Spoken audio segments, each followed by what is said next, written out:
Bonjour chère Église, j'espère que vous allez bien et que le Seigneur vous bénit. Je suis certain que le Seigneur vous bénit. Je vous souhaite un bon sabbat. J'aimerais vous poser une question pour commencer ce sabbat. Si vous deviez répondre, qui est un pécheur? Vous diriez quoi? Aussi ce matin, je disais, chère Église, s'il vous plaît, acceptez de vous plier à cet exercice. Que tous ceux qui sont les saints du Seigneur lèvent la main. Est-ce que vous lèveriez la main? Et si je dis que tous ceux qui sont des pécheurs lèvent la main, est-ce que vous lèveriez la main? Ou est-ce que vous ne lèveriez pas la main ni pour la première et la deuxième question? Ou est-ce que vous la lèveriez pour toutes les deux les questions? C'est qui un pécheur? C'est quoi qui détermine que nous soyons des pécheurs? Le verset de base de ce matin, pour la réflexion de ce matin, se trouve dans la première épître de Jean, au chapitre 3, et le verset 4. 1 Jean, chapitre 3, verset 4, et il dit ceci, et je vais le prendre selon la version Louis II 1910, c'est la plus répandue en francophonie. Il est écrit ceci: quiconque pêche transgresse la loi, et le péché est la transgression de la loi. Sur la base de ce verset, on peut facilement répondre, pécheur est celui qui transgresse la loi. Pécheur est celui qui désobéit à la loi, au commandement. Mais ça pose déjà une question. Est-ce que ça veut dire que celui qui est saint est celui qui obéit à la loi?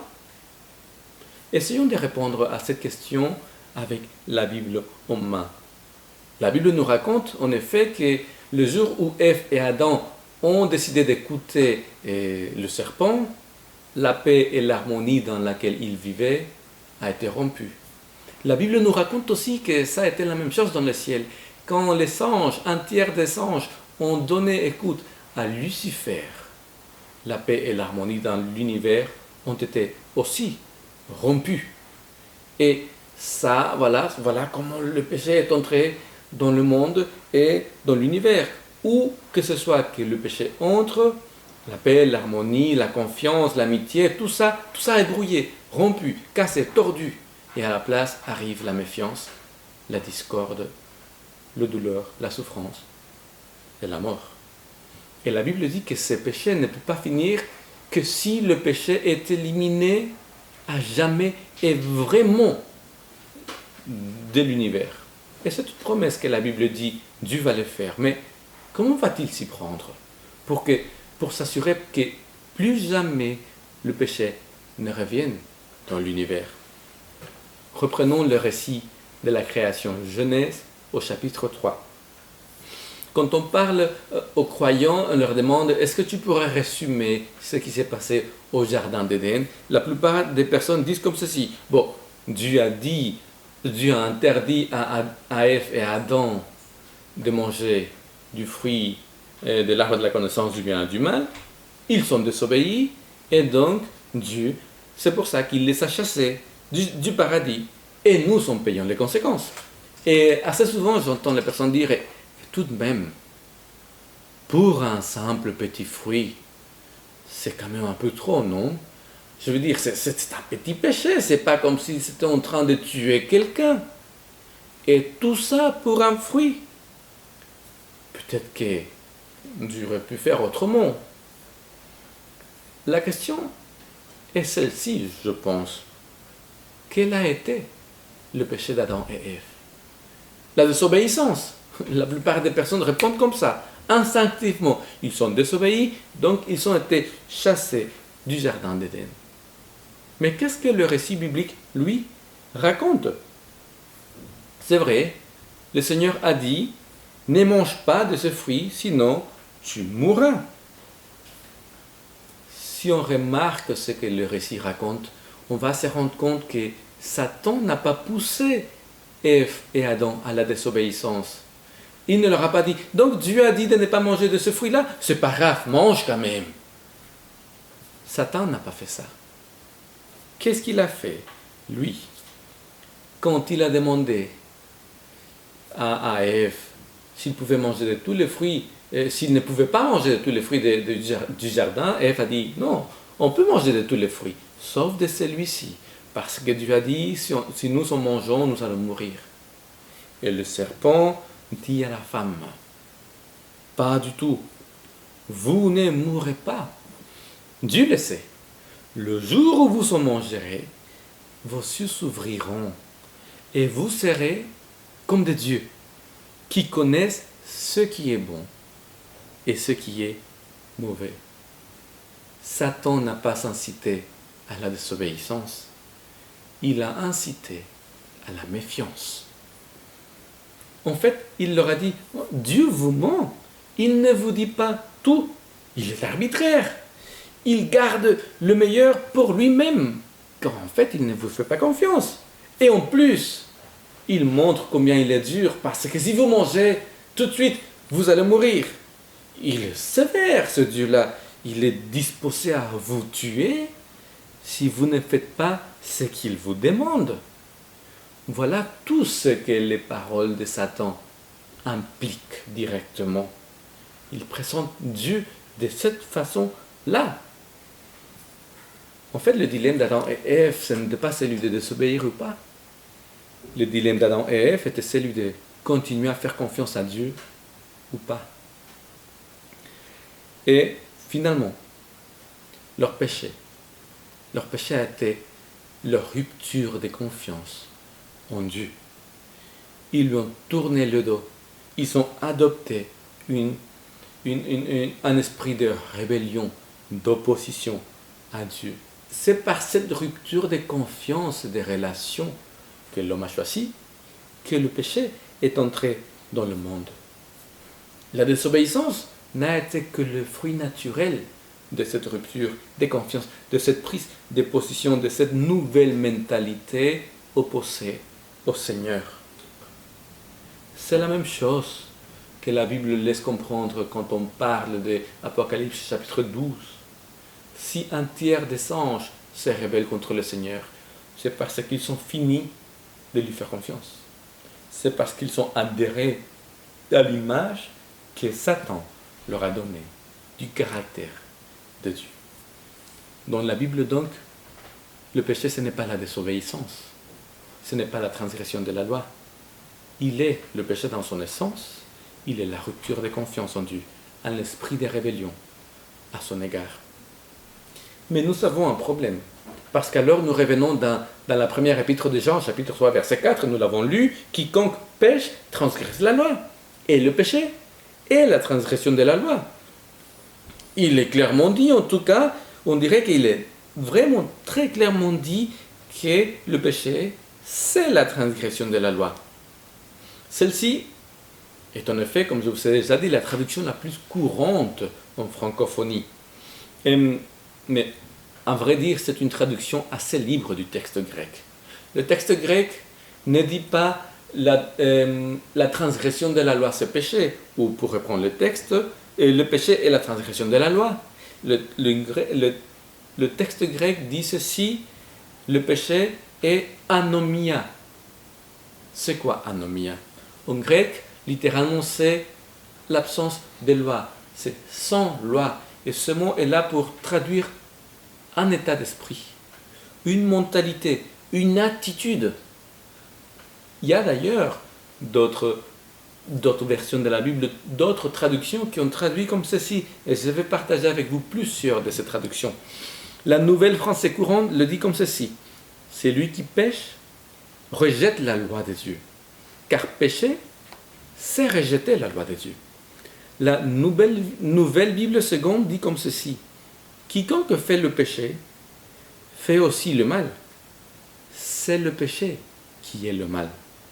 Encore, la parole de vie dit comme ceci. Tous ceux qui commettent des péchés luttent contre Dieu. En effet, commettre des péchés, c'est lutter contre Dieu. Ou encore, la version Martin. Quiconque fait un péché agit contre la loi de Dieu, car le péché est ce qui est contre la loi de Dieu. Vous voyez, toutes ces traductions ne mettent pas l'accent sur le fait de la désobéissance ou la transgression de la loi. Toutes ces versions de cette traduction mettre l'accent sur l'attitude de la personne vis-à-vis de la loi. Le péché n'est pas vu comme une désobéissance, mais comme un état d'esprit, comme un mode de vie, comme une opposition à tout ce que Dieu peut représenter et dire.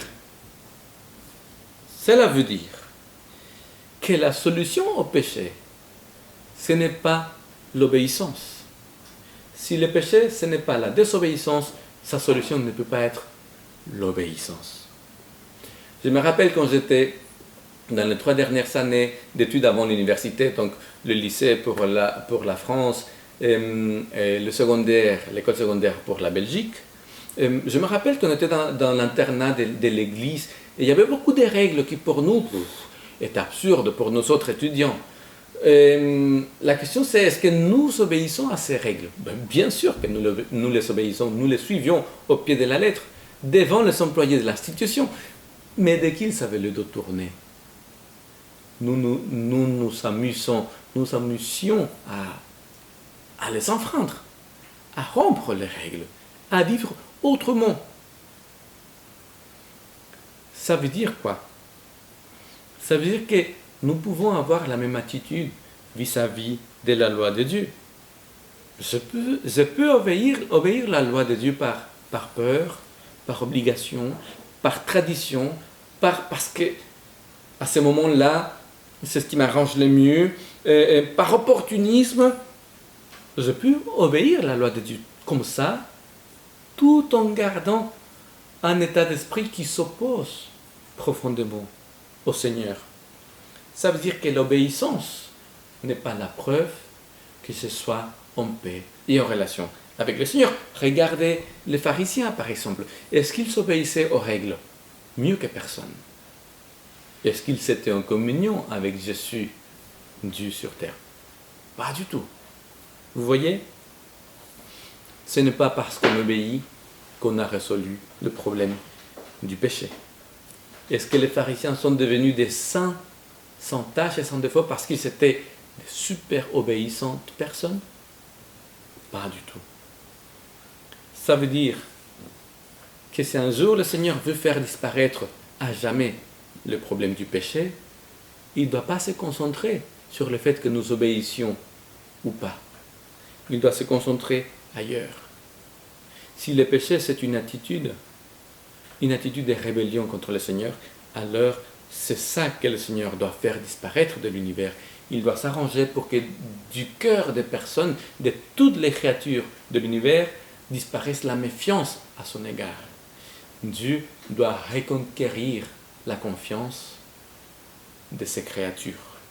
Car aussi longtemps que la méfiance existera dans le cœur d'une seule personne dans l'univers, la paix ne sera pas assurée de façon durable dans cet univers, dans cette planète. Quand on pense donc au péché, et on pense au péché comme la désobéissance, nous faisons face à plusieurs problèmes. Voici quelques-uns de ces problèmes-là.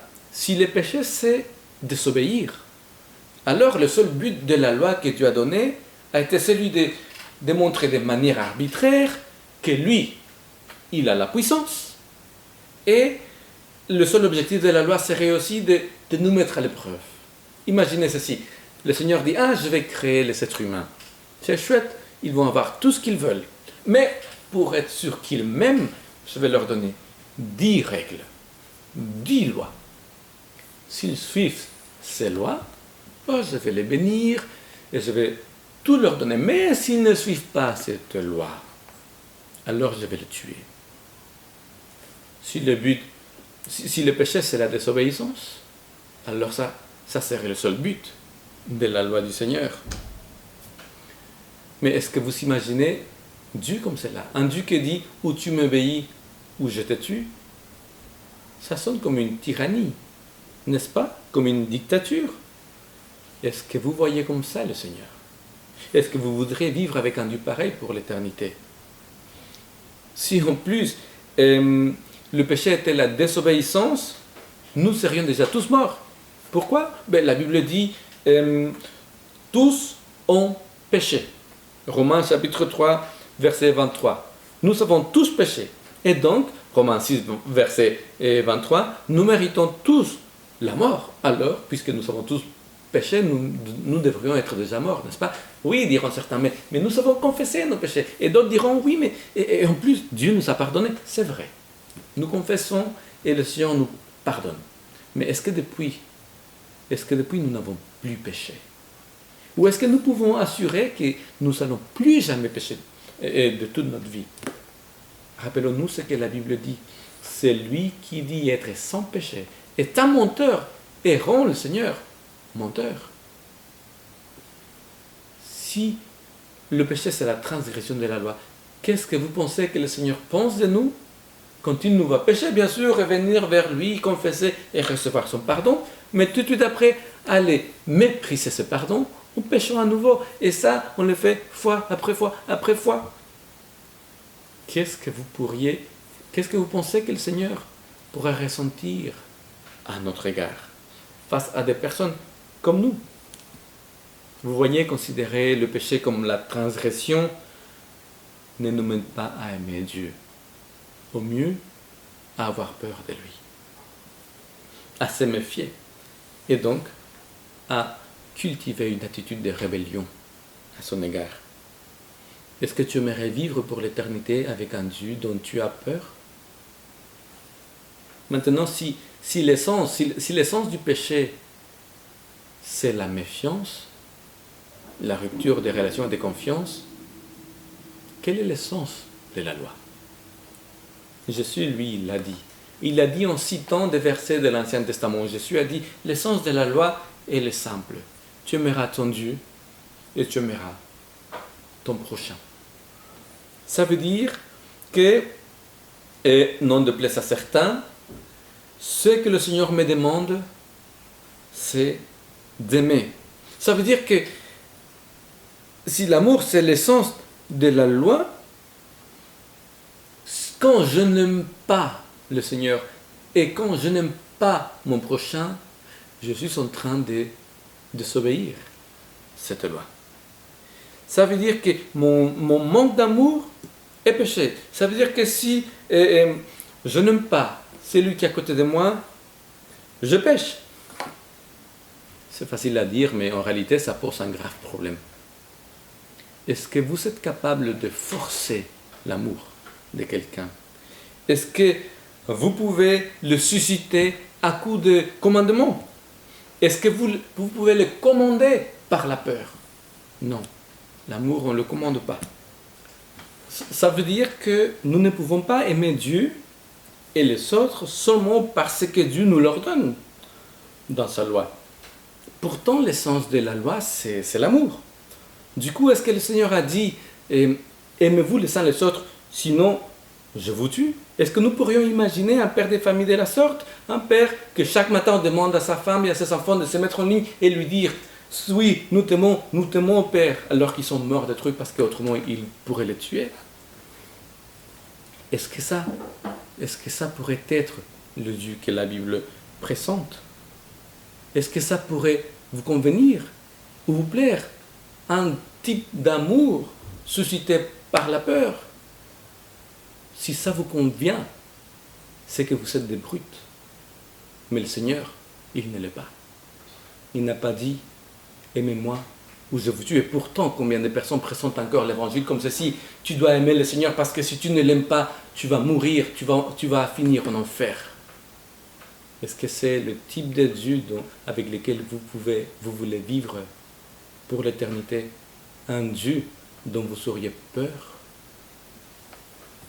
Bien sûr, la Bible parle d'obéissance, la Bible parle de lois, de discipline, de châtiment, même de jugement final. Mais il faut, s'il vous plaît, les comprendre dans l'ensemble du contexte de la Bible, pas un verset ici et un verset là-bas. Et encore, il faut les comprendre dans le contexte de ce conflit universel où ce qui est en jeu, c'est savoir si Dieu est véritablement tel que Satan le présente, un juste qui ne pardonne pas sévère, arbitraire, ou s'il est tel que Jésus le présente, un Dieu d'amour. L'apôtre Jacques, lui aussi, il parle de péché. Il parle du péché et il dit ceci, Jacques chapitre 4, verset 17, qui sait faire le bien, mais il ne le fait pas, cela lui est compté comme péché. Pour Jacques, donc, ce n'est pas une question d'obéissance ou de désobéissance, c'est une question de volonté. C'est le fait de vouloir faire le bien ou pas. C'est dire, je sais que ça, c'est la bonne chose à faire, mais je ne veux pas la faire. Ce type d'attitude qui s'oppose à faire le bien. Et je ne dis pas c'est une attitude qui veut faire le mal, mais simplement qui s'oppose à faire le bien. C'est l'ennemi numéro 1 de la paix dans l'univers. C'est une attitude rebelle, d'opposition au Seigneur. C'est une mentalité, comme tel que l'apôtre Paul dit, et c'est une mentalité qui s'oppose au Seigneur. Et je le dis, tel que l'apôtre Paul le dit, tout ce qui n'est pas le produit d'une conviction est péché. Ou encore, ça c'est dans la Louis II 1910, on va lire la Tobe. Or, tout ce qui ne procède pas d'une conviction de foi est péché. Ou encore, la Nouvelle Bible seconde, tout ce qui ne relève pas de la foi est péché. Donc, même si tu obéis la loi de Dieu, mais tu ne le fais pas parce que tu l'aimes et tu as toute confiance en lui, ça te sera compté comme péché parce que ça ne vient pas de l'amour. Jésus l'a dit, si vous m'aimez, gardez mes commandements. Une obéissance qui est le fruit de la méfiance, de la peur, de l'habitude, du fait qu'on t'oblige à le faire. Cette obéissance, elle ne sert à rien. Cette obéissance ne t'arrange en rien dans ta relation avec le Seigneur. Le péché, donc, c'est une rupture de confiance. Nous avons souvent dit que c'est quelque chose qui affecte le Seigneur.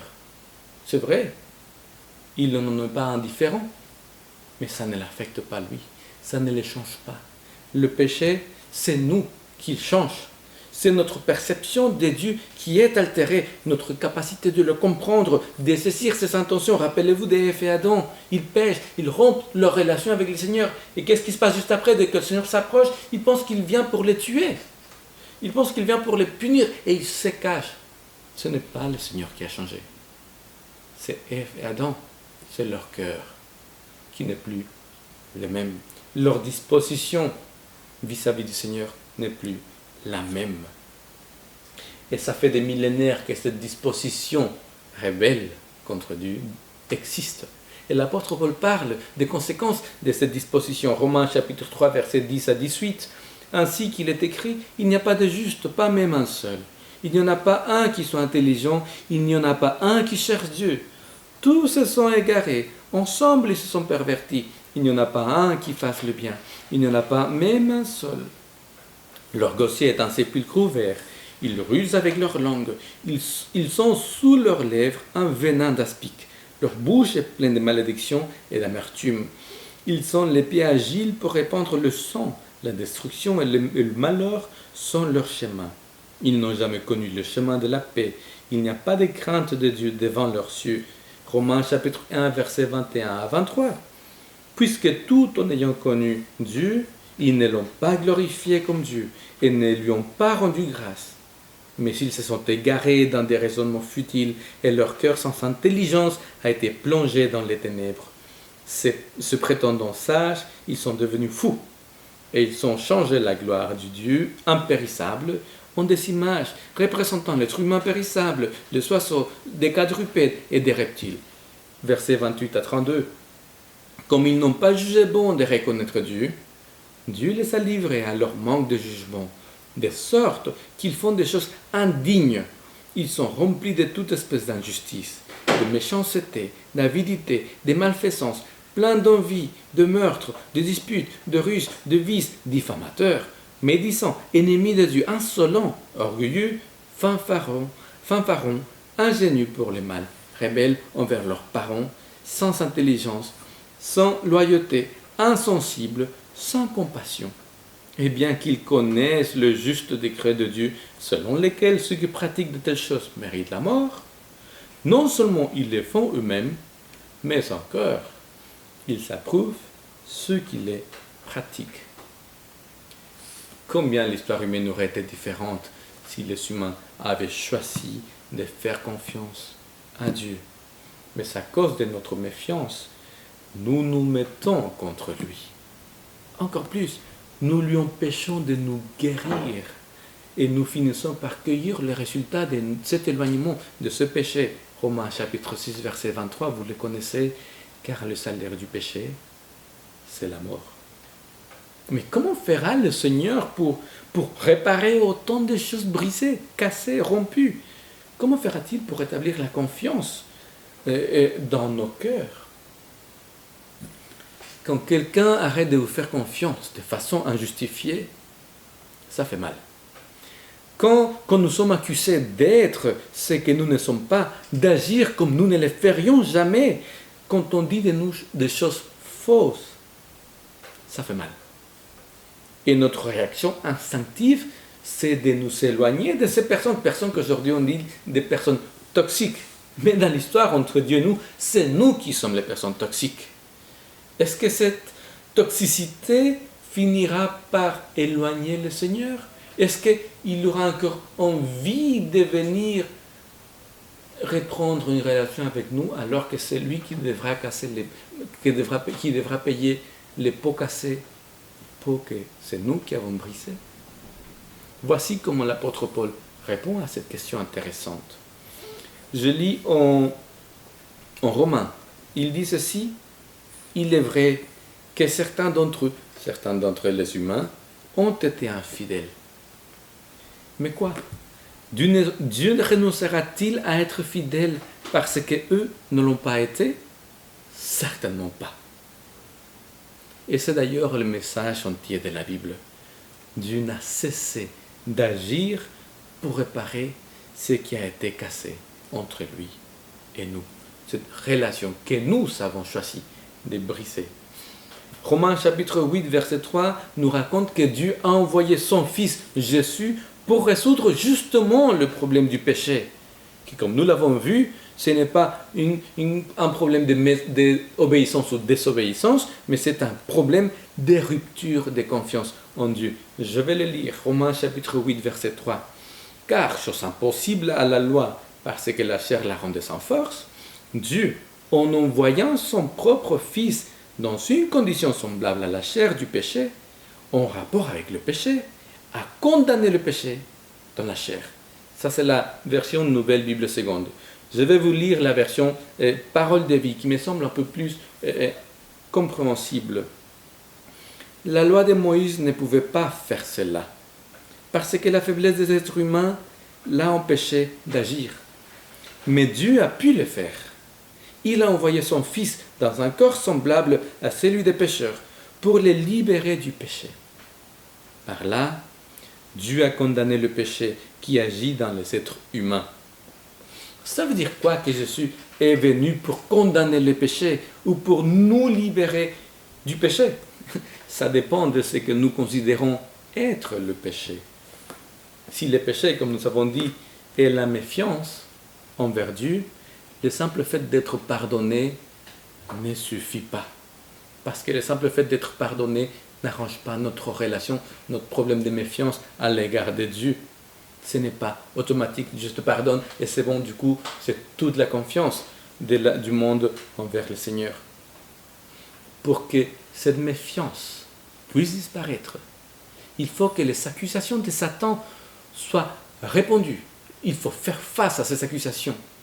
Il faut que devant la planète et devant l'univers, on puisse répondre à chacune de ces accusations. Est-ce que Dieu est un Dieu méchant, mauvais, sévère, qui ne pardonne pas, injuste, arbitraire, etc., tel que Satan le décrit?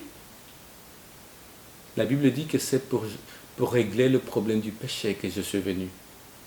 Et si le péché, c'est une question de méfiance, alors on comprend que c'est pour nous montrer que nous pouvons avoir confiance dans notre Père Céleste, que Jésus est venu sur terre. Et c'est pour ça qu'il a choisi de vivre de la façon dont il l'a fait. Il a vécu une vie de service, une vie d'amour, une vie de sacrifice. Et c'est ça la vérité au sujet du Père. Jésus ne force, Jésus n'oblige personne à croire en lui, à le suivre. Il te laisse libre pour que tu fasses ce choix. Toi, tout seul. Et si nous sommes capables de ressentir de l'amour envers Jésus, alors nous pouvons être sûrs que nous pouvons aimer sans aucune crainte le Père éternel, car qui a vu Jésus a vu le Père. Voici comment l'apôtre Paul l'explique. Étant donc justifiés en vertu de la foi, nous sommes en paix avec Dieu par notre Seigneur Jésus-Christ. Romains chapitre 5, verset 1. Nous sommes assez habitués à un certain langage théologique, et donc ça ne nous dérange pas d'entendre étant donc justifié en vertu de la foi. Mais le fait est que le mot justifié, c'est une traduction qui la plupart des temps ne correspond pas à ce que le texte grec voulait dire. Le mot qui a été traduit comme justifié, c'est le mot dikaio. Et dikaio signifie plutôt rétablir, réparer. Réparer et rétablir quoi? Jésus est venu rétablir, réparer notre relation avec le Père, notre confiance en lui. Le verset de Romains chapitre 5 verset 1. Étant donc justifiés en vertu de la foi, nous sommes en paix avec Dieu par notre Seigneur Jésus-Christ. Nous sommes justifiés par la foi. Si nous prenons le verbe dikaio et nous prenons sa signification directe, réparer, rétablir, et si nous l'appliquons en fait que ce que Jésus est venu réparer et rétablir, c'est notre confiance en Dieu, nous pourrions traduire comme ceci, et j'avance une petite traduction dans ce sens. Étant donc rétablis dans la confiance ou par la confiance en Dieu, notre confiance en Dieu étant rétablie, nous restons en paix avec Dieu par notre Seigneur, Jésus-Christ. Jésus est venu pour que notre amitié avec son Père puisse être rétablie, pour que notre confiance en Dieu le Père puisse être rétablie. Que dire pour conclure? Il y a 3 façons de voir le Seigneur. La première, nous pouvons comprendre le Seigneur et ce qui s'est rompu dans l'univers comme ceci. Vu que nous avons enfreint la loi de Dieu, nous l'avons offensé profondément et il est très fâché avec nous. La question alors est, que pouvons-nous faire pour calmer la colère divine et toucher son cœur pour qu'il ne nous détruise pas, mais qu'au contraire, il nous pardonne et nous bénisse à nouveau? Ça, c'est une façon de voir le problème du péché et comment Dieu veut gérer ce problème. Il y a une deuxième façon de voir ce problème, et c'est celle-ci. Nous avons enfreint la loi de Dieu. Nous sommes donc dans de sérieux problèmes légaux. La loi et la justice exigent que Dieu nous détruise, ou pour certains, que dans son amour, il nous torture pour l'éternité. Les tenants de la doctrine d'un enfer éternel. La question est celle-ci. Y a-t-il quelque chose de légalement acceptable qui puisse permettre à Dieu de nous pardonner et de ne pas nous détruire, sans pour autant qu'on arrête de le voir comme étant juste et sans pour autant que l'univers le voit comme quelqu'un d'injuste? La troisième façon de voir les choses est celle-ci. Nous avons péché. Nous nous sommes laissés tromper par les mensonges de Satan. Nous nous sommes éloignés du Dieu véritable et nous avons cherché des substituts, des alternatives. Et le résultat, c'est désastreux. La question est, existe-t-il un moyen pour que les mensonges de Satan soient rectifiés? Y a-t-il un moyen pour que la vérité au sujet du Père et de sa façon de gouverner puisse être dite de façon claire et transparente? Avons-nous une évidence contondante que démontre que Dieu n'est pas le type de personne que ses ennemis disent qu'il est? Pouvons-nous, rebelles, être reconquis par cette vérité? Pouvons-nous être guéris et sauvés? 3 façons de voir. Laquelle de ces 3 façons de voir et comprendre le péché et sa solution te convient le mieux? Quel de ces 3 types de Dieu différents te semble le Dieu que tu veux suivre, avec lequel tu veux vivre pour l'éternité, avec lequel de ces dieux-là tu veux engager ta vie dès à présent? Il n'y a que toi qui peux répondre.